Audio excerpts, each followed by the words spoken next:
I grind for the love of the game, never paying full price, always hunting for bargains. We grind for the love of the game. Fantasy basketball week 5. These are the players on the margins. What's up, Licky? What's happening? Love that bargain hunting season. It's Black Friday coming up. Oh wow. Okay. Well, I should go then. I got to hunt some of those deals. I don't have time to record anymore if it's this Friday. We So need we'll some let. sort of premium package that we can hawk at this point for 85% off. Welcome back to Projecting the Jump, everyone. Hope you are still enjoying the meat left on the bone of our last episode. And we're gonna get back to another topical Projecting the Jump style way of talking about some guys, and then talking about guys on the margin. So, the kind of general premise of this pod we're going to do today is these are players on the margins in general. When I was doing this, Licky, I was looking at longer term names rather than situational streamers to examine some players that we tend to either hold on to because the name cachet or because of their tantalizing upside, whether it be their draft position in the NBA draft, or you're waiting to see if the breakout comes. So I have two categories today. Going to be looking at what I call the name recognition outweighs their production guys, and then the luxury stash upside flashing guys. We love some young flashing guys. Um, so yeah, and in general, before we get into the names, I think to round out your roster, you want a blend of these guys, balancing it out. Having too many upside stashes or young flashing guys or low upside vets on one roster can kind of throw things out of whack. So players on the margin in general. Licky, how'd you go into our research on this pod?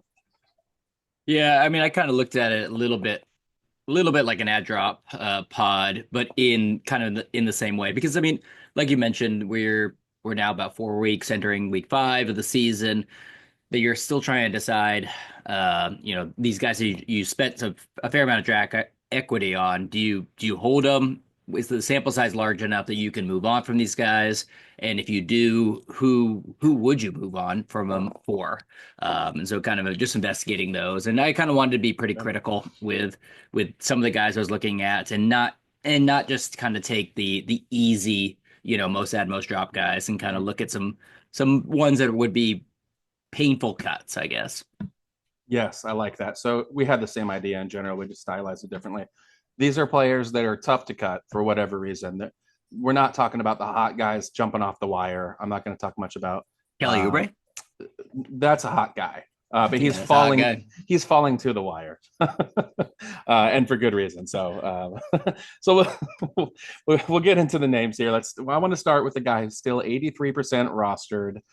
And for me, he's just a threes and point streamer with a marquee name.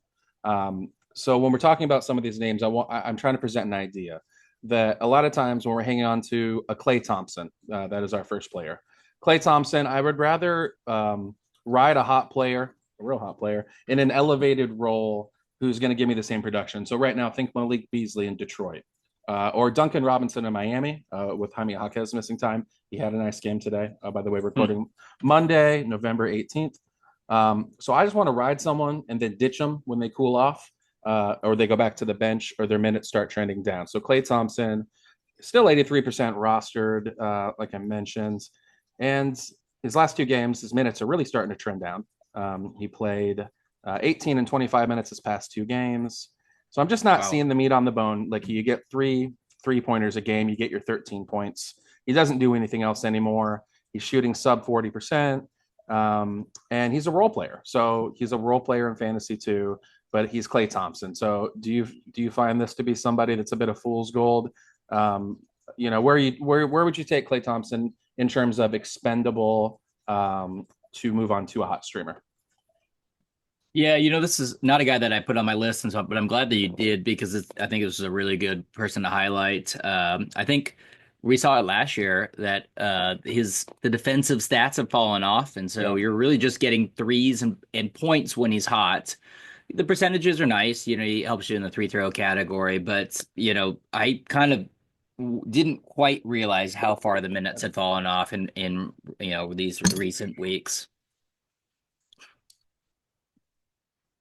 Yeah, so I think this is a great guy to highlight here. I thought I think that he's could certainly be a move on guy because these numbers are pretty comparable. I think long term, I think he's going to be a guy that's going to be on rosters most of the season. I think that he's going to be, he should probably be a long term hold, but we'll kind of see how that goes. While Jamie's having some technical difficulties, I'm going to move on to. I'm back. My, oh, you are okay. But My, I'm gonna. my, Oh yeah, my yeah. There bad. you are. There I am. Yeah, I just unplugged my headphones on accident, jerking around my koozie. So just to finish off Clay, and then we'll jump over to Natron. For me, I think totally cuttable in points league. Just ditch him. If you want to hold him in category leagues, you can. It depends on your size. So I'm saying he's a cut, confidence level 3 out of 5, points leagues 4 out of 5. So depends on the depth of your league, but I'm comfortable cutting him. Sounds like we're on the same page. Yeah, yeah, good highlight there. Um, the first guy I got here, I'm not going to spend any time on because we talked about him last week, but just wanted to bring it home again. Is Jonathan Kuminga at Hmm. 83% rostered. He's the 246th ranked player in fantasy. You can, as we talked about last week, you can feel pretty comfortable moving on from him. The next guy, I'm this not is I totally think comfortable. I got to jump in. It's my job. yeah, yeah. Nobody's paying me, but it's still my job. So he would fall in my luxury stash upside flashing guys because he Mm. has in since we talked, he's had I don't have his box scores in front of me, but I know he's turned out some mostly scoring based lines that kind of pop. So I still feel like he could be a trade sweetener when I'm considering drops. And same with Clay. I mean, float out and offer first, and with a 2-for-1, and no one likes the guy who floats out an offer and cuts him the next day, but he might be worth something to somebody. So I would say Yeah. Kaminga I have more pause. Okay. Yeah, I'm not saying that he's a must cut by any means. I'm just saying that Mhm. he's not, and I guess comes with everybody on my list. It's just if if you need to make a move, if you have injuries that Right. are piling up, if he doesn't fit the build, you need to go for a different category. You can move on from these guys here, especially these first six guys that I'm going to mention. In fact, I wouldn't advocate for dropping them per se, but I just am saying that you don't need to feel terrible if you had to move on from them. Okay, that extra Um, context is helpful. Thanks. the next guy, this one I feel like has, and I'm interested to hear your take on this one because this one I feel like has the biggest potential to blow up in my face in 3 weeks and make and look very bad. But I wanted to start when I was looking at my potential droppable guys, was looking at guys that were rostered in north of 60% of leagues. So it was kind of taking swings on all these guys that were pretty comfortable, but probably fit into that realm of you have them on your team and you haven't been that happy with them and you're wondering what to do. So this guy was a former top three pick in the last 5 years. He's playing in the Western Conference for a winning team. Do you know who this Oh, player is? for a winning team. I think it's a winning team, at least a 500 team. Okay. Western Conference winning team, top 3 pick. You Yeah, you feel like he's expendable? No, maybe, but yeah. So this would be Jabari Smith. okay. That's a great one for this list. Yeah, let's talk about He's him. 86% rostered. So you probably drafted him moderately high. But so far on the season, he's the 163rd player in per game value. He's averaging 11 points, 7 boards, 1.4 threes, and not really giving you much defensively. The things that are a little concerning with him so far is that last year his minutes per game were 32. So far this year, he's averaging 28. And once the calendar's flipped over to November, it's dropped down even further to 26. So far this season, he's averaging less rebounds, blocks, steals, points, threes. All of them are down from last year. And his minutes are kind of just, he's losing some of the opportunities to some of the strong bench that they have in Houston. Strong bench. Now, what do you think about Jabari Smith? Do you think he's a buy low guy, or do you think he's a potentially expendable? He is as I go to drop him, I start to quiver and and I'm like, I go back and I take a look and I say, okay, on November 15th against the Clippers, he had 28 points, 11 rebounds, 2 steals, 5 3-pointers. And I say to Fantastic game. myself, cool, let's wait for 2.5 weeks until he does it again. He's one of Uh-huh. those.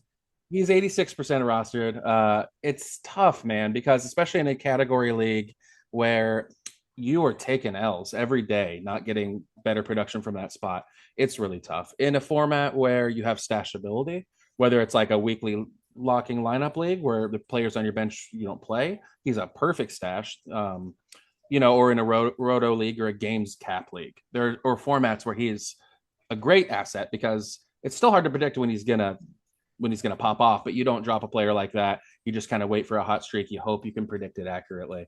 But in a 9 cat daily changes league, your typical fantasy league like we play in, he is very hard to cut and he's very hard to roster.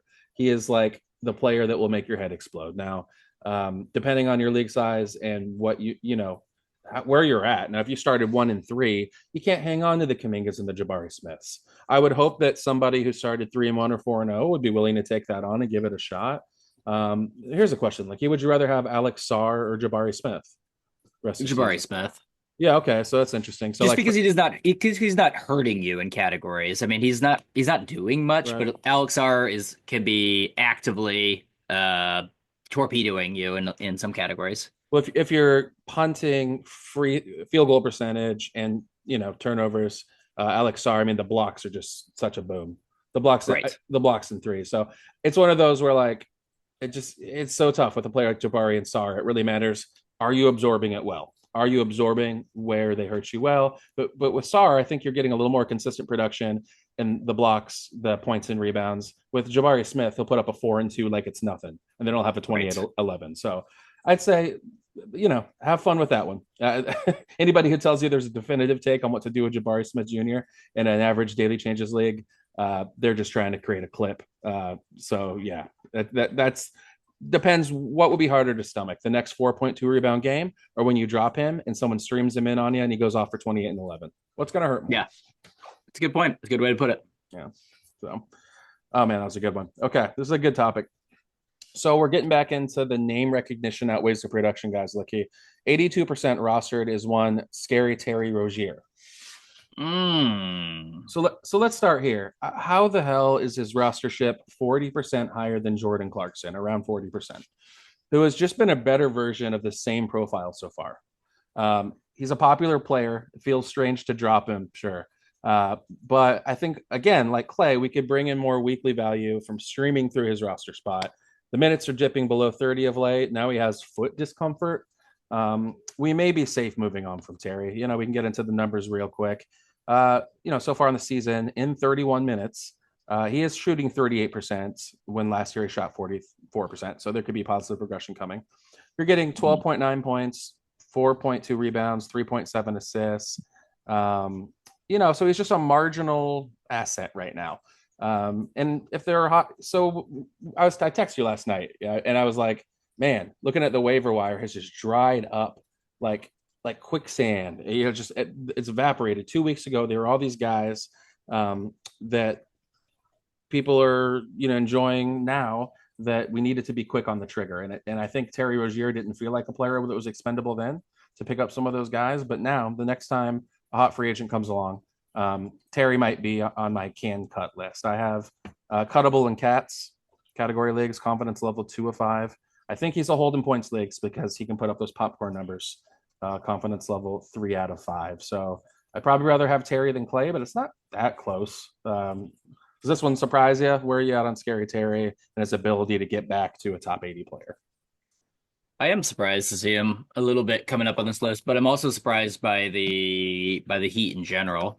He's Yeah. been, you mean, I didn't quite understand why they traded for him last year and gave up a first round pick. That seemed a little confusing to me at the time.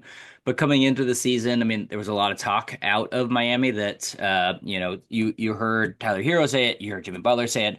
They said, Terry Rozier is the point guard. Terry Rozier is going to be racking up assists this season. And so I kind of thought, all right, so we're going to see him less in that scoring role and more in a facilitating role. And so it was I kind of bumped him up on my pre-draft rankings a little bit because of that, thinking that, all right, we're going to see a little bit less wild shots and just kind of maybe assists getting up into the sevens range. And so, but it's been interesting to see that Okay. that really hasn't really happened. In fact, Tyler Hero has been averaging more assists on this team than he has. So, Yeah, I think that's I don't know if I would be willing to cut him yet. I mean, something Right. stinks in Miami, but I think I would be holding on to him at this point. But he's a you're certainly unhappy with him. He's on the margins, right? I mean, he's on the Yeah. margins now, and in the Yes. past, he's not been on the margins. I like what you said about Hero because I think Hero's breakout, and you can call it a breakout. I might call it an extended hot streak. We've seen this from Hero before. 10 is probably correlating with Terry's production. You get a little positive regression in the field goal percentage region, and Hero regresses a little bit. The problem is their skill sets are so similar that when they're out there, Hmm. it's that's why I think giving up a first round pick when you already had Tyler Hero, it's kind of like, isn't there something else that you could have attacked in the trade market with your first round pick? But yeah, I think you could see some improvement from him, but just don't be afraid. I think you're not going to drop him and be like, oh my God, here's a top 40 run. So I'd try to hold. I Yeah. would overall, but again, you don't have to. Yeah. I like that highlight for sure. Scary Yeah. I Terry. mean, and to your point, I mean, I was thinking about the waiver wire drying up. I mean, I think the other thing too is that now with all the kind of the injuries and sicknesses and rests finally Thicknesses, piling up, yeah. everybody's IR spots have now filled up. And so those top Right. 10, 15, 20 free agent guys are now on somebody's roster. So it's Yes. just a little bit drier out there in general. Yep. There's a correlation with the injuries and just the waiver wire going barren. Good call. So my next guy I have here was, I think, somebody that was on a lot of people's breakout list and could very well still. We'll see. That is Keontae George at Keno, 73% rostered, your but boy. ranked at 235 for the Rankings hate season. him. Nine cat rankings hate Keno. Yeah, they're not friendly to him. So, but this is kind of I broke this into a good bad, and I'm kind of curious to see where you fall on him in general, as far as season long. So, the good is that he's a second year player. He's averaging more points, rebounds, assists, steals, and threes from last year. He's the number 34th player in the league as far as assists per game. And he's playing 32 minutes a night on a team that's committed to his development. He hits Yeah. threes, he scores. So there's a lot to like with Keontae George. But the bad is the percentages are truly torpedoing. Yeah. He's shooting Yeah. 35% from the field on Yeah. very high volume, 14 attempts per game. He's giving you basically nothing as far as the defensive end goes, and then is coughing the ball up quite a bit. So last year, he wasn't a great shooter. He shot 39% from the field, but so you should get a little bit more regression kind of coming back up. My thoughts is that I mean, if you need points and threes and assists, and you can handle, the lack of defense and percentages, then he could be a good player for your Yep. team. But I think that what he gives you, he's going to be on rosters almost the entire season. So I think that roster percentage isn't necessarily going to come down too much, and his rankings will climb. But I think due to the lack of ability so far to improve on his deficiencies, I don't think we're seeing a top 100 campaign from him this season. He's such an interesting player for this list. He would fit very comfortably on the upside flashing guys list that I was referencing. Mm, He is very build specific. You're going to hear that a lot in this podcast as we're talking about guys on the margins. Actually, some of them aren't. They're just bad. They're just streamers where people are holding. Uh, but for me, when I see 35% from the field and you're still scoring 15 points, getting 5.5 dimes, 3 rebounds, it's your second year in the league. You play for perhaps the worst team in the league.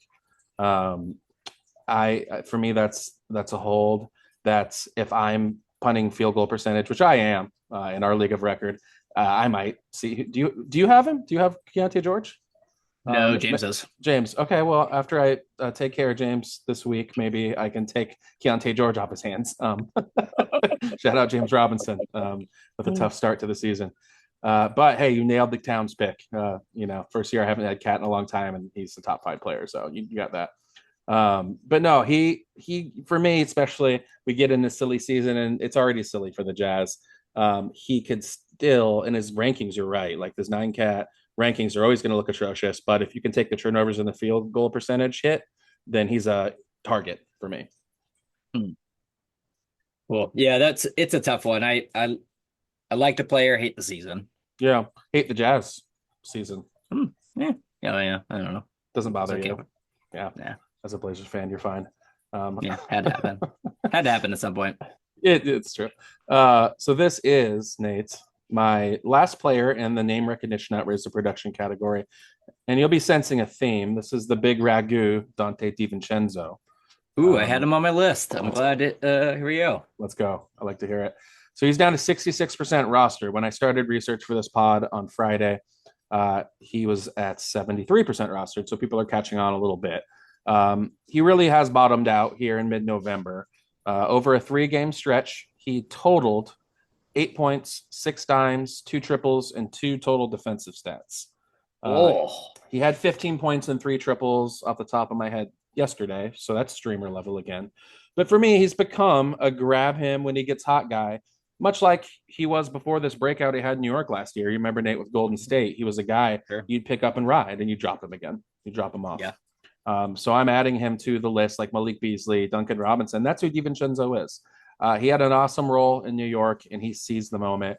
And I think, if anything, the elevated trade value we got from DiVincenzo may have helped Knicks fleece the Timberwolves in that trade, in my opinion. Because DiVincenzo's a replacement level seventh man, honestly. Yeah, I didn't quite understand the hype over his inclusion in that trade. Like he was Right. some Ray Allen level Mhm. shooter. No doubt. So this is a pretty quick one for me, Nate. I think if the schedule favors him, he can be a threes and steals streamer, 3 games in 4 nights. Again, though, what I referenced those 3 games, that was in 4 nights. So you weren't loving what you held on to there. So for me, he's cuttable in all formats right now until the role improves or there's an injury. Confidence level 4 out of 5. This is pretty easy for me. Yeah, I'm 100% lockstep with you here. I think I just think like you said, you can get this production at a lot of other places. I had Grayson Allen kind of highlighted as a guy that could be comparable, Right. swap Yep. with him, and then but really so he's having a cold spell or he's having a difficulty adjusting to the roster, which will change. I mean, he's shooting 35% of the field. That is going to come up. But when it does, I mean, last year he was the 115th ranked player in fantasy. Right. So if he figures it out again, you're looking at a fringe level player, best case scenario. Like, So what do you why get are if you you holding win? on to somebody in the cold while they're doing bad? What do you get And if you win? exactly. Yeah. Yeah, I think I agree. Move on at this point. If unless you really need I mean, he's giving you steals, which is nice. So, if you really need the points and threes and that kind of is the one hole in your roster, then that's totally fine. Or if your league only has 2 roster moves a week and it's just not worth it to stream in a little more production than DiVincenzo, you might hang on to him a little bit longer. Yeah, or if you played in a league with only two categories. Or 2 categories. One is being Italian. One is being Italian, and And one the is other's going to Villanova. vertical for white guys. Okay, so Nate, what do you got for us next? All right. So the next couple guys, I don't have any stats on them per se, and so just wanted to rip through it real quick and rip on these guys being rostered so high. Let's First rip. one is Mark Williams, 75% rostered. Oh, hi, Why? Mark. What are we doing here? Yeah, I Didn't know. we see this movie last year? I mean, he started the season questionable for game one. He was questionable, and he still hasn't played yet. I just don't understand why three-quarters of leagues are holding on to him. I mean, even if he does get on the floor, last year during his breakout, he averaged 13 and 10 with a little over 1 block a game. I just think that you can get 85% of this production without having to have somebody eat up your IR spot. So I think this is the ultimate example, and it needs to be mentioned, of showing how many dead Yahoo leagues there are this year. Josh Lloyd has ripped on this quite a bit, to where Yahoo changed it to where when you're joining a fantasy league, they had changed, like, when you join up, you automatically join a free league. I did actually. I did that in football this past year. You're trying to you join a free league or you join a points league. It made it more confusing to join the kind of league you were looking for. And so there are a lot of people who just let the drafts happen and have left these dead rosters, which are messing up the statistics that we use, which are Mm. that's why using something like Basketball Monster, which weighs that stuff, cuts it out, and gives you a cleaner percentage, is definitely worthwhile. So shout out to their product. But yeah, when you're looking at the straight Yahoo uh, roster percentage, it's unreal. Mark Williams, I liked him as a sleeper before Sure. it seemed like he would never play again. But there's always a big guy to go get those stats from. You just move on to a healthy man. A Yes. healthy Yeah. man. Yes. You Yeah. don't need to keep Chris Christopherson on your roster. He passed away. You don't need to keep Mark Williams as well. R.I.P. Chris Christopherson, Mark Williams. Hope he can get back on the court soon. So that's a good one. Yeah. Yeah. Similarly, the next guy, I feel the same way. And this guy's, you know, I think it's I think you can drop Mark Williams. The next one, Chris Middleton, is Oof, 76% rostered. that's so much. I think at this point, if you drafted him and held on to him for 4 weeks, you're You're an probably idiot. committed. Yeah. You're Sorry. committed. Sorry I to be mean, rude. so yeah, I mean it's just but I think if there's any way that you can get off of him at this point, it's worth a try. I mean, he's coming off of two Get off of him by separate dropping him. surgeries. Yeah, drop him. I mean, it's Yeah. fine. He's Gotta coming get off off him. surgeries on both ankles this offseason, and that's a year after having knee surgery. And the once he does come back, it's not like he's just going to hit the floor and be Right. playing a savior role at 33 minutes a night. Right. It's going to be, we saw this last year, a really long multi-week ramp up period, which is perhaps more damaging for your fantasy team because you can't put him on IR, but instead you're getting a Chris Middleton that's playing 15 minutes a night and just Yeah. torpedoing your team. So, and once he does come back, he's an aging vet. So I think that's just somebody that you can move off of or try, see if you can try to trade him. I don't know. Nate, I guess, I don't know, 10% of those people who have him rostered could be telling themselves a story that the Milwaukee rotation is so trash, it's so thin that, like, once he's up and running, the role could be awesome, but his body won't allow it. It doesn't matter. Yeah. They're gonna, and man, I pride myself in knowing who plays for what team and knowing the 12th man on teams. But I think with Milwaukee, we'd be playing who he play foe by player seven. Like, Yes. that is the saddest roster they have around Giannis and Dame. It is pathetic, including Doc Rivers. Yeah. Yeah. Yeah. Big baby Glenn. Yeah. So another guy to move on. I'll just hit one last guy here. Hit that guy. And so, and that is another guy who I really just don't understand this at all. He's 59% roster, and I don't understand why he's north of 10. Okay. And that's Alex Caruso Oh and God. so I just don't quite This, get this. So all he's Lakers currently out fans. with hip soreness, Uh, but he's the 184th ranked player on a per game basis. His averages this season are, wait for this, uh-huh. 4 points, 3 rebounds, 2 assists. And And five he's steals. I was kidding. No steals. 1.7 steals. Sure, That is sure. elite. That is elite. How So, many but he's shooting games has 30. he played? I don't know. He's more games than he hasn't, Okay, okay.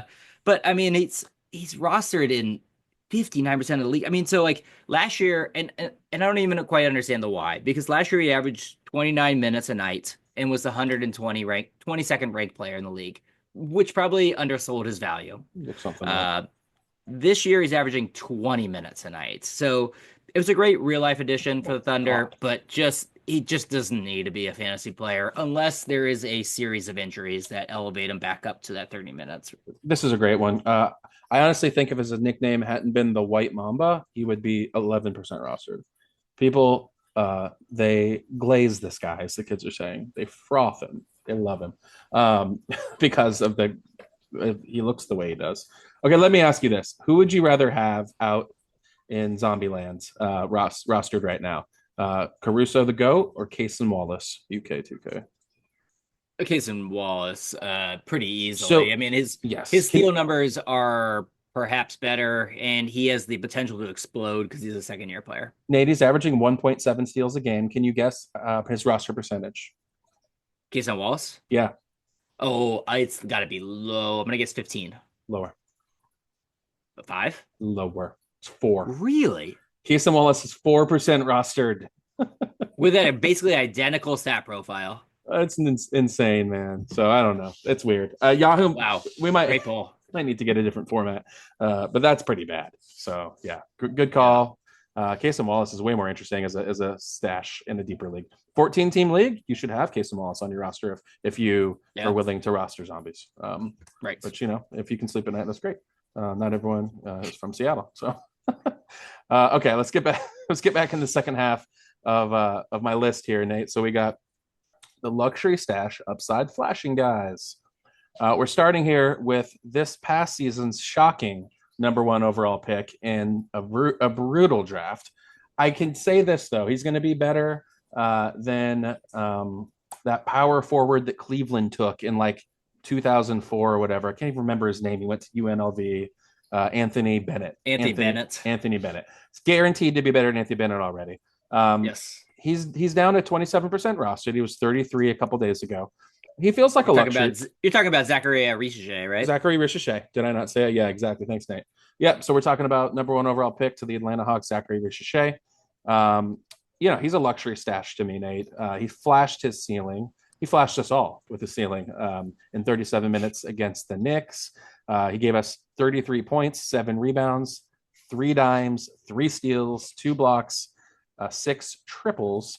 And since then, it's been a splattering of okay games. His lowest output in the scoring department was 7. His highest was 17. The defensive stats come and go. But to me, he's interesting. It really depends on your roster. It feels like we're going to be the percentages are brutal. They're brutal in the free throw percentage department. I should give it to the people. You guys might not have access to the internet. Maybe you only have the podcast. So he's averaging 67% from the line and 37% from the field. Wow. So you're not going to find a combo like that potentially out there. Outside of Keontae George. Right. But he still intrigues me as a stash. He has to work for your roster. And we have Bogdan Bogdanovic coming back, I believe, just today. Right. So things are going to get a little more complicated over there. And DeAndre Hunter came back this week as well. I wish DeAndre Hunter would just go away. We don't need him. He'd just leave. Let us focus on other players. But that's not how it works. You're a man. You're the 4th overall pick, and you're making good money to play basketball. So that's cool. Anyways, where do you land on this, Litke? Is he somebody that if he has a big old game, we're going to be grabbing after every big game? If he flashes another, 25, 5-5 style game, are you going to be tempted, or where are you at on him? I like his inclusion in this. I've actually caught, I think, maybe 3 Hawks games so far this year, which is I'm like a little embarrassed to say that number out loud. It's not enough. I know. I'm embarrassed for you. Yeah. Right. Yeah. He's looked good. I thought he looked very competent. He looks on the floor. Part. Yep. He's very tall. I feel like I often get him, if I'm doing something else and I just glance up, it takes me a half a second to figure out who Jalen Johnson is and who's Richichet because they're a similar size. I've had that same thing. So you're doing like woodworking or something, and you look up and glance at the Hawks game, and you're like, which one's Richichet? Which one's Johnson? Yeah, I mean, they both have like the very nice upright shooting form from 3. I mean, his shot looks nice. His percentages are bad, but I mean, the shot does not look broken, and so I think that he's going to be a very good player in this league. The thing that gives me a little hesitation is exactly what you brought up, is that you have a lot of mouths to feed. I mean, so you have Hunter, you got Bogdanovic, you have Jalen Johnson, Trey's obviously going to take a whole bunch. And then you have both centers, which at the last second, I scraped talking about the Hawk center, but in this, but there's just a lot of mouths to feed. But I do think that he's going to find his way in and out of lineups all season. Yeah, exactly. He's a hard player to just hold on to through all the ups and downs. But if you have the ability to, more power to you. He's interesting, and he's we have the hot potato players, where you're running after every big game trying to grab them, and I think he's going to be like that. Natron, who you got? Yeah, so So when I looked at my potential ads, is the way I looked at it here. So I was looking at if you were to drop some of those guys, who are some players that they're not necessarily like must add guys. I just think that their roster percentage is way too low. And so I was looking at guys that are rostered in sub 40% of leagues, was my cutoff. And I'm gonna hold on to my first one, but in general, I'm gonna move from higher percentages down. The first one I have, and I think my guys will perhaps be less exciting than yours will be, but that is a little bit kind of fits our MOs.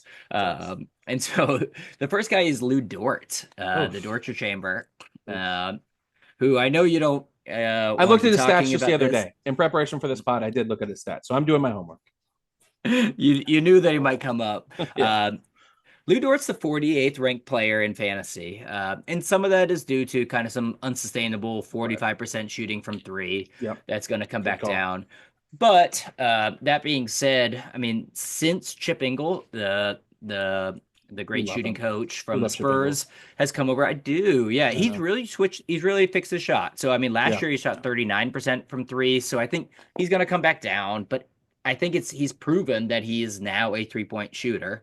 And so I think what you're getting from him is really strong season long 3 and Ds. So you're getting obviously he's very elite on the defensive end.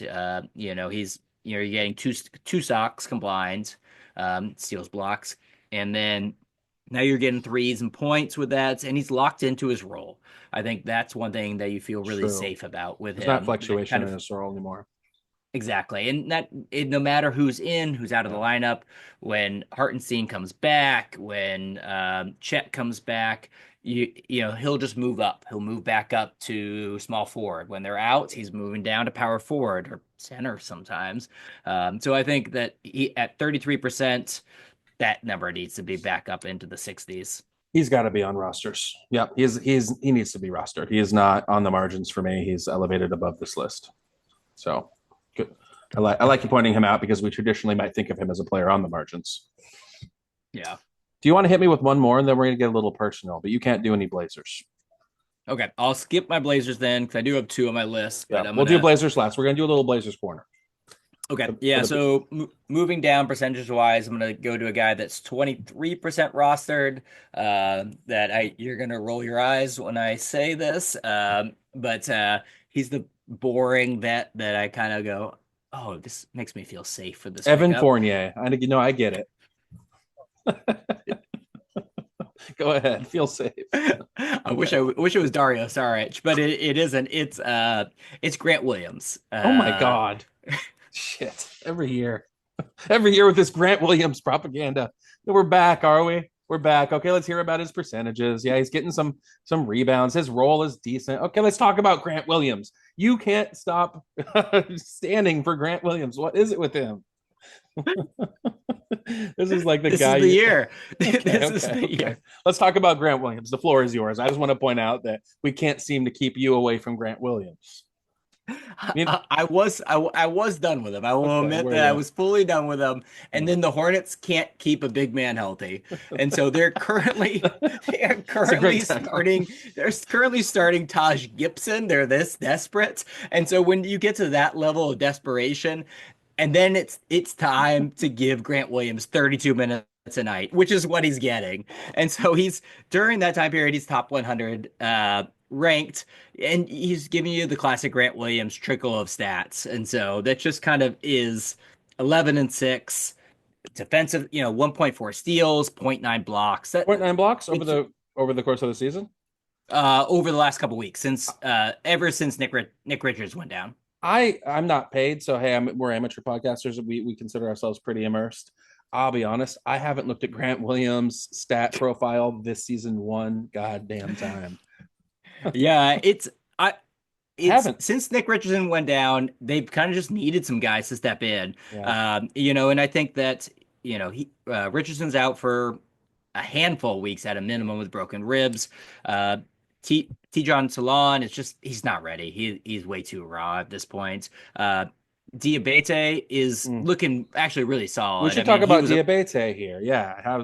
he was solid. I mean, he was a former consensus five Yeah. star recruit at Michigan, and he Yes. was first team All Big Ten, and so his rebounding numbers have been really good. So I do like Yeah. him, I was but more I interested think in that they Diabate, fit. but Yeah, they fit different roles a little bit. So I they think do. I'm just They do. saying, in this particular, I wanted to just this is not he's not a long term hold, but just for this particular moment in time, with some of these guys you're frustrated with, if if you wanted to grab a hot option out there, like you keep talking about riding hots, then here's a hot. Grant Williams ain't hot. I'll tell you what. I don't care what his projection is. He looks like the worst Ninja Turtle that was cast off.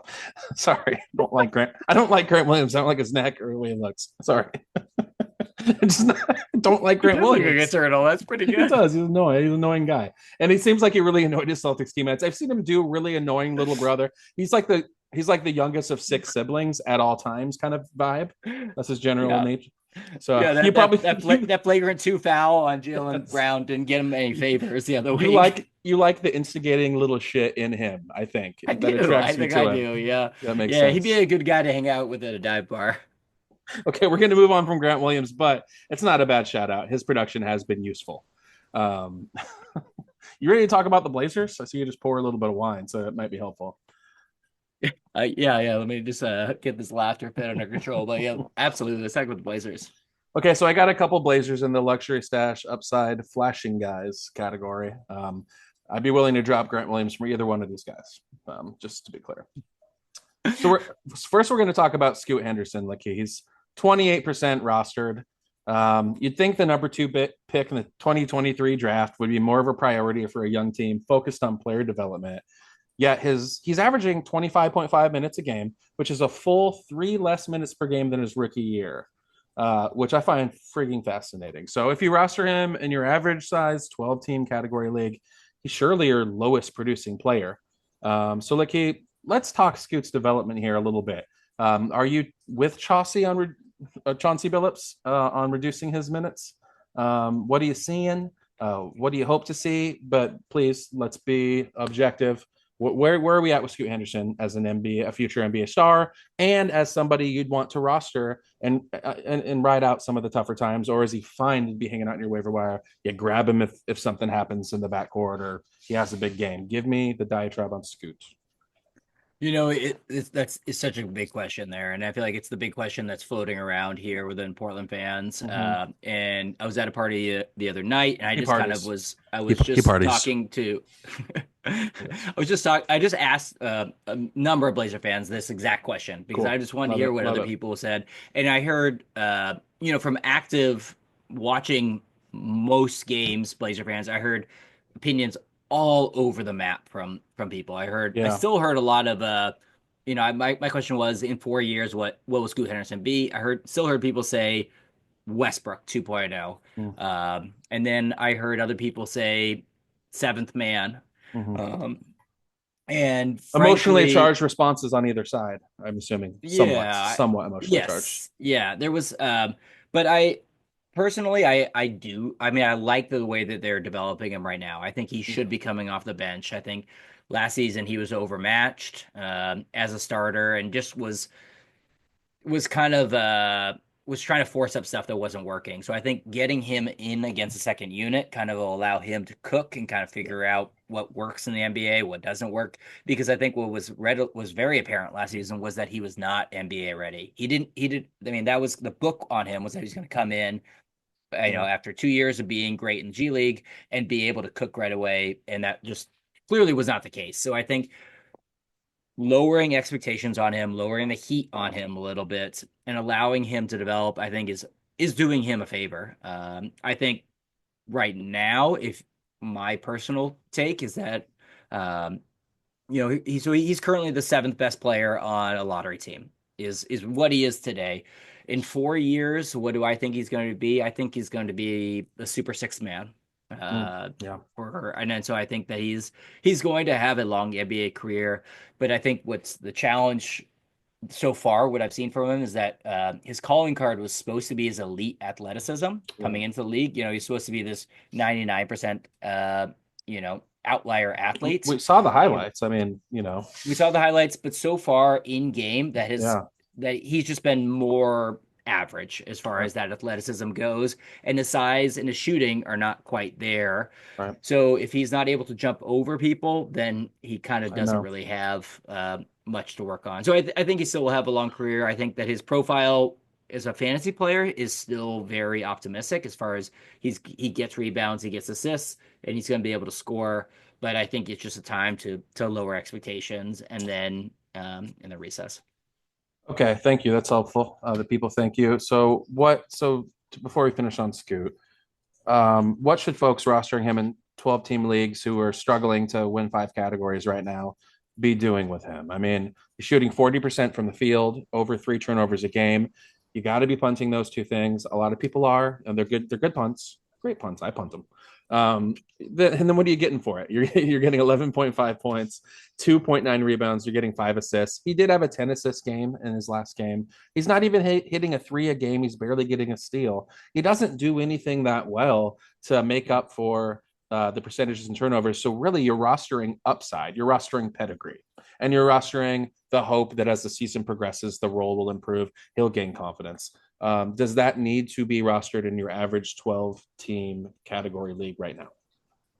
I don't think it does. I think that he's one of those guys that you can move on from. You don't have to move on, but I think if you I don't think that he's going to in the next 3 months make you incredibly regret this drop. Now, I could see post trade deadline if February, they March. if they Yep. move a few guys, it could be a Right. totally different situation, and they allow him to cook a little bit more and his minutes kind of get it back up into those 30s, mid 30s. But I think at this point of the season, he really is the seventh man.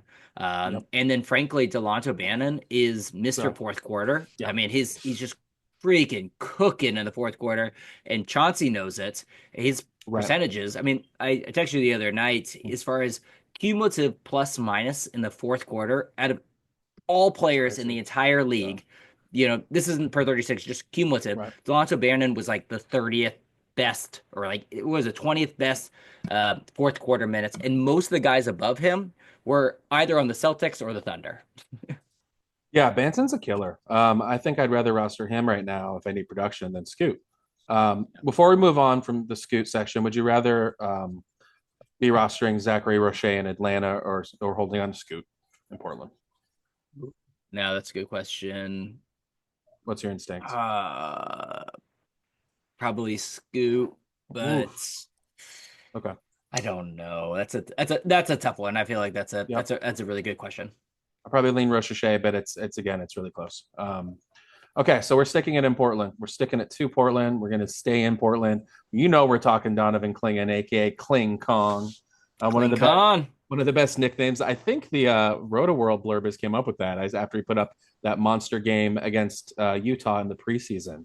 They dropped the Kling Kong nickname. Had you heard it in the preseason coming from Blazers people? The stats analyst, the one that's on the Kevin Tom Pelton Tom podcast all the time, Habistro. Tom Habistro. Havistro. Yeah, He's shout out. he's been trumpeting it really hard, and Shout out. so I've heard it from him, but it's great nickname. It's so good. Okay, so he's up to 28% rostered. Litke. I'm going to call him the king of the luxury stashes. Okay. So Yeah. sans any missed games from DeAndre Ayton. If Time Lord's missing, even better. He's an instant must roster in all formats. But when I look at the line he put up in 31 minutes against Minnesota, when I see those 17 points, the 12 rebounds, those are nice. But then when I see the 8 blocks, he almost gets a Yeah. triple double with blocks. And Yeah. I believe his first career regular season start. I sell. Second. He played he Second. played the night before, but yeah. I appreciate that. But it makes me sweat. It makes me salivate. I start to quiver. Um, I start to shake the table. I start to raise it up. So any league with stash ability, he's a complete must roster. So again, for the benefit of the listener, if you're in a weekly locking format, like I have a CBS points league, he's on my bench. I'm not starting him. A games cap league, you wait for Aiden or Time Lord to be out. You can play him in those games. A league with deep benches, whatever the heck. I text you my plus 3,000 rookie of the year ticket. So Yeah. he was right there next to Flipkowski in Utah and Misi in New Orleans, and I was just like, there's a couple outs here. They trade DeAndre Ayton, or DeAndre Ayton ends up with he removes his thumb. He takes off his own thumb so he doesn't have to play games. That way, when the ice storms come in, he can say, I don't have a thumb, and there's the ice. Right. His blow up mattress Right. kind of collapses and he can't figure a way to get out of it. What I'm saying is, I can't think of two less reliable veteran centers in front of an upside center stash than what Kling Kong has in front of him. So find a way to get him rostered. That's my opinion. And I think I speak for the entire fantasy basketball community when I say, let's get dominating out of Portland before the ice storms hit. Let's get them out. I love that. Yes. Yeah, I think you hit the nail on the head here. I mean, luxury stash is a great way to phrase this because right now, I mean, the, the Blazers are invested in him. Clearly, Hmm. they put their lottery pick in him. I mean, he is in his minutes, he looks like the future. But at this point of the of the league, he's only averaging his minutes are just in the upper teens, and so he's not quite getting enough minutes to really have 12 team viability on the regular. On the Outside of reg. being, I mean, that is to say, outside of being a block stream. I mean, so far this season, he's he has had at least one block in every single game that of all season. I mean, it's they showed the stats on the broadcast the other night, and it's something like the 10th best start to a career as far as blocks go at this Jeez. point. And his blocks rates per 36 are Yeah. still put him in the top five. So he's an elite blocker, and so it's interesting because his roster percentage is 28%. Alex Sarr, who's right now is, and you might argue with me, Hmm. he's Alex Sarr is also basically just a block stream in my mind, but he's north of 50% rostered. And so I Hmm. think you're looking at pretty comparable players. But Yeah. if, as you illustrated, if something happens to Aiden, then you're looking at somebody that really, I mean, I think a comparable outcome for him could be Walker Kessler's rookie year, who Walker Kessler's rookie year, he finished number 67th player. I mean, just as far as just elite blocks go. And Donovan and Walker Kessler did not win two national championships back to back. So I Dude, think that you I just think laid it down in that one. You like got up and you were like right into the camera. That was awesome. You meant that one. It's so funny you bring up Walker Kessler because I was going to ask for some Kessler based analysis here, looking down, looking in the future. So let's do a quick dynasty corner, Nate, and a little personal spin here. So I'm in this long-standing points league, as you know, defending a championship, and we can keep 5 players and 1 rookie every season. I had Stephon Castle, who I'm very high on. But after that yeah. monster game Klingon had against Minnesota, a league mate of mine had just dropped him. Shout out Win City. Uh, and I scooped him up and I dropped Castle. And I couldn't believe myself, but I just couldn't leave him on the wire. And I had to have him. I had to have him. So here's my question. Number one, in 3 years, both players stay healthy. Who is the better NBA center and fantasy asset? Is it going to be Kling Kong, or is it going to be Walker Kessler? I think it's clinging. I don't think Yeah. that's in my mind very close Is personally. I mean, I think Kessler a you poor man's Klingon? Is that what we'll call him in 3 years? Like Klingon light? that's kind Is of he Klingon light? interesting. Is that how good Klingon ceiling is? Let's get real. Uh Get excited. I'm curious to see because I mean Okay. I think You're gonna pump the brakes. You asked me to pump the brakes. I can hear that. well, I guess the one thing that I don't know yet, and we haven't seen from him, the Blazers have not asked him to do this. So right now he's kind of on offense as a rim running center, which is an element to what that they haven't had in a while because Aiden's a pick and pop. I think what we saw in Connecticut was that he had a little bit of kind of facilitating from the elbows. I Yeah, mean, yeah. Yes, he did. so he had some passing in it. And Right. so that's an element to Walker True. Kessler's games that we don't see. I mean, he doesn't get any No, you're assists. totally And right so I about think that. if Klingon pops, I mean, I think Yeah. Klingon's going to be averaging 4 or 5 assists Dude. a night, but we just haven't seen that yet Oof. in Portland. They haven't asked him to do it. I gotta take off my Sonic scarf because that just made me a little hot. No, you're right. I forgot. I mean, scouting for the prospects pod. The passing element of his game. We haven't seen it in the league yet, but that is a part of his game. So great shout out there for the dynasty corner. So I love that. We got to get DeAndre Ayton out there, but yeah, Kling Kong, in my opinion, in your average 12-team league, he should be on someone's team. Somebody. It doesn't Yeah. have to be yours. But somebody needs to be rostering this monster, the Kling Kong. So anything else Yeah. Blazers related you want to touch on, Nate? Ironically, the one guy that I had highlighted to really talk about is a Blazer we haven't talked about. Let's go. So we're gonna keep it here. Let's do it. And it's it's one of these roster percentages that another one that I just looked at and I don't understand at all. I just Pause, don't understand Nate. I it. gotta pause you. Show Yeah. me Kamara. Show me Tamani Kamara. God, I do love Kamara. I Kamara know. is, what's funny? I was oh now we're going on tangents. But the other Blazers corner. night, the other night we're watching the game and my 6-year-old goes like, she's excited about the Blazers now, and she goes like, Nice, oh, nice. like you're like, oh, Dad, like who's the best player on the Blazers? And I just went, Oh, that's tough. Yeah, Clyde Drexler, Kevin and Duckworth. I panicked. I panicked, and I went, this guy Kamara, maybe, and I was like, what am I Like you're doing? like Like I you're like well, Bonnie, if we're talking fundamentals, I'm overall like just a basketball player. I think it could be Tumani Kamara now. yeah, and then she was bored at that point and tuned That's out. so But good. yeah, but it's a tough answer. Nice. But It is but tough.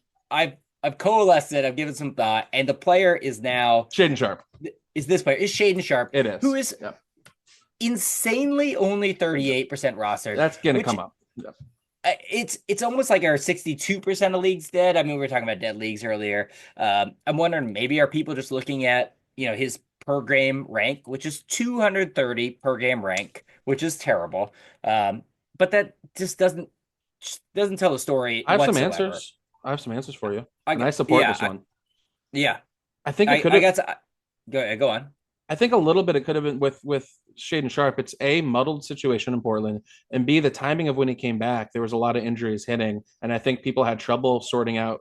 Oh, I have this player who activated my IL, so actually I can't drop anyone until tomorrow, and then blah blah blah, and then a lot of people just kind of said, okay, I'm just going to let it go because of where he plays and because it feels like a muddled rotation. But you're going to tell us Mm-hmm. why that was a bad process, which I agree. Right, right. Yeah, you're right. The timing was kind of It weird. was It a was weird like timing. it was coming in right as you were picking up other guys. That's a good observation. Um, I mean, so he had the tear to his core muscle in his sophomore year, which kind of Yep. ended that potential breakout. And then in training camp, he had a left shoulder tear, and so he missed the start of the season. And then when he came back, he was on a minutes restriction, and you could tell watching the games that he just didn't have the same level of confidence, or he was just kind of feeling it out. He wasn't jumping as high. He was looking to avoid contact. But then after 4 games, you could tell, okay, like he was feeling himself. Right. And since that point, he's averaging 27 points, 4 rebounds, 3 assists, 2 steals, three and a half threes. Cheers. And it's just kind of seizing the alpha role. I mean, I think, if you're listening to this podcast, he's rostered in your league, obviously. I mean, you're Yeah, good obviously a point. fantasy nut, and he's Made it not to the end of available this. at Yeah. 39%. But what I'm here to say is trade for him if you can. Yes. I mean, I think that this isn't a flash in the pan week because Anthony Simons is out, which you Let's might point be that able to out. sell. You might be able to sell the Sell manager on that that. Is logic. that Yeah. Yes, but I think that even when Anthony Simons comes back, the Blazers are invested in his development, and he's shown that he has enough tools that this particular week, although maybe is the high, is a little bit higher than what he will be on average, is sustainable, and I think he is a great player to target. Are you ready for a quick cross sport analogy based on what you're saying? Let's hear it. Just piecing this together now. So I was in trade negotiations today in a football league as I'm trying to get ready for this podcast. It was also fantasy football trade deadline day. So I'm trying to get a running back in the one league that I'm not sure to make the playoffs. I'm like scraping for the 6th seed. It's been a bad run out for me. So I'm texting DST, holler at you. Trying trying to work out a deal, and it includes Kate Otten, the tight end in Tampa Bay, and she asked me, is Mike Evans coming back soon? I say yes, he is coming back. But however, in my opinion, the targets for this tight end are going to get even cleaner when he comes back because defenses have been keying in on this tight end without Chris Godwin and Mike Evans, their two best receivers, and he's still putting up this production. So when you have an alpha like Evans running these straight line shots, you're going to get cleaner looks in the intermediate area for the tight end. So go back to fantasy basketball. I think with Shaden Sharp healthy and doing his thing, him and Anthony Simons actually not only could they both average 20 points and with extras, but I think that their looks could be cleaner because you have two players who can really create their own shot at a high level. And so, if anything, I think you don't need Simons off the court for Sharp to put up the sort of numbers. Could the usage come down a little bit? Okay, a little bit. But I think over the course of a couple of months, both players can flourish together because the defense won't be keying in on just one of them because neither one of those guys is a handle the double team guy. So you don't want that happening. Yeah, yeah. There isn't too much talent on the Blazers. We'll put that politely.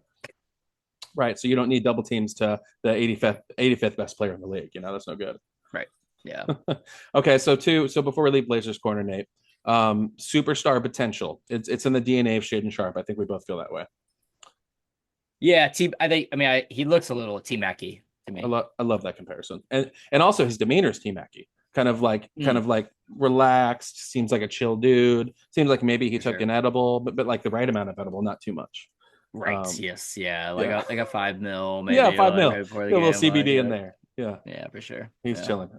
Okay, so that this has been Blazers corner, Nate. Yet you got any more hitters that we didn't get to on the players in The, the the margins? only one guy at the end, and I don't really have a particularly strong take on him, but it's somebody that it was. I'm almost surprised that you didn't break up on your luxury stash area. So I'm almost Okay. interested to hear your opinion as much, and that's Stephon Castle. Yes, So he's thank you. 20% rostered, Yep. and Pop was pretty conservative with his role in minutes, but since Pop has kind of been out since his stroke, the new coaches have kind of have unleashed him a little bit more as far as his minutes go. And so, we're not seeing a radical Right. outbreak by any means, but he's jumped up to 156 rank the last 2 weeks. And the stocks are good, the threes, he's averaging 13, 3, and 4. And so I'm kind of on Yeah. the he's a guy that he's a guy that you want to roster. He's a guy You that I do. look and I see him there and I Yeah. want to find a reason You seen to the pick him up haircut? because You I seen the haven't hair? seen the haircut. It's like I only caught one game early in the season, but it's beautiful. It's like Devin Vassell, but 2 times bigger. oh nice. Yeah. Yeah, that big piece Um flopping there. I like that. Yeah. Yeah, yeah, yeah. Yeah, so I mean the I we both I'm guessing I know that we are both big Castle fans and Huge so fan. there's it's a matter of like Yeah. will he put up enough to value a spot this season. And so I want to hear your take and but then just right beforehand, I mean I was thinking about how CP3 could be kind of the perfect mentor Hmm. for him, both this season and going forward. And so I think, and was kind of curious. I was like, well, is he going to eat into his production too much? But then went through his career, and almost every single season, CP3 has been able to elevate another guard on his That's what he team to does. Yeah. career.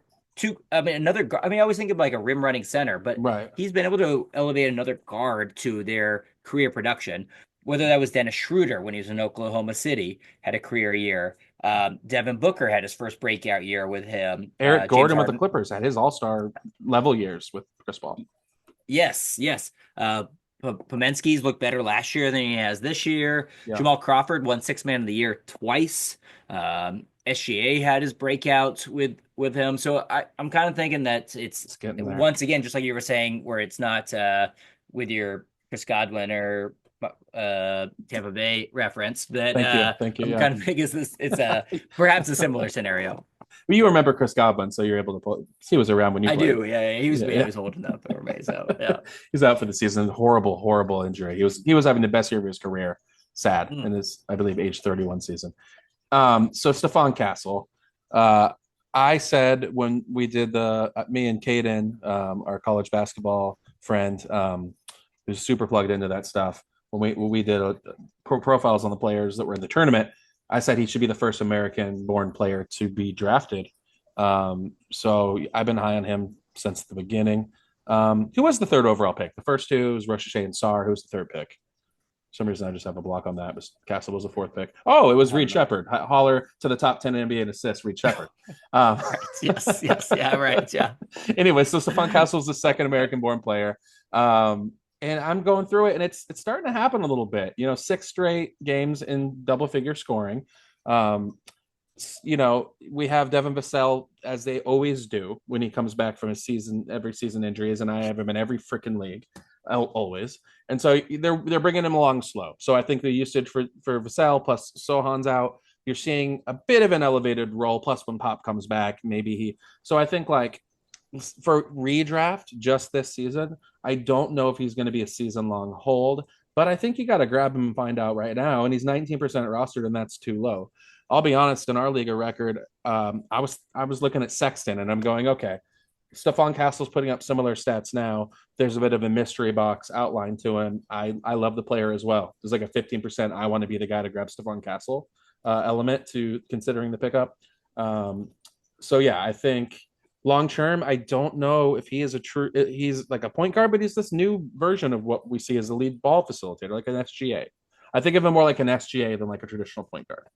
Yeah, You I like know, that comp. he's big. He's a score first guard who's a great defender, and he's a kind of a connective tissue piece rather than like a Halliburton or a traditional point guard. You know, but yeah, I love him long term. I think right now somebody should probably be grabbing him.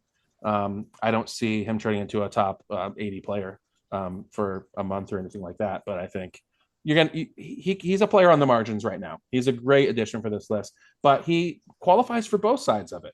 He's on the margins. He's a young player with intriguing upside who's producing now and fairly consistently. So I think, yeah, I think he should be picked up. I think Stephon Castle's a pickup right now. Yeah, I like that analysis. That's really good. KJ, with one last one as we walk out the door here, and that's something that's rostered way too low. I think we should be looking at probably closer to 100% rostered. Oh wow. If I'm being honest, I mean at least up in the 90s.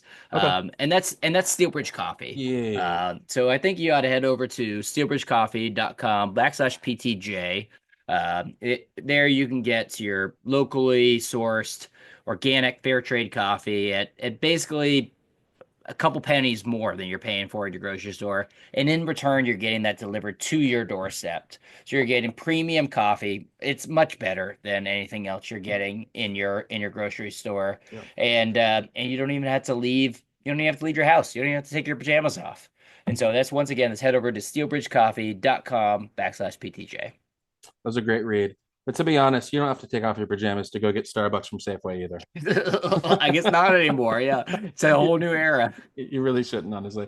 Well, this has been a fun episode.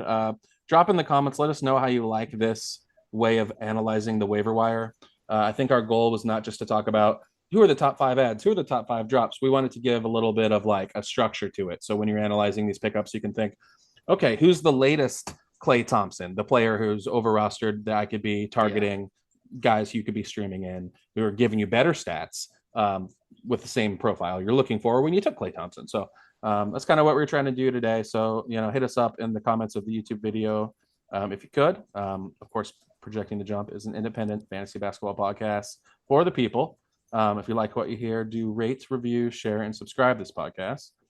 Follow PTJ on Twitter. And you can follow me, Flyin J, at Quano Physics. And you already know the takes shall remain scorching hot. For Natron Clean, this is your boy Flyin J, and we will talk to y'all soon. Later. Peace.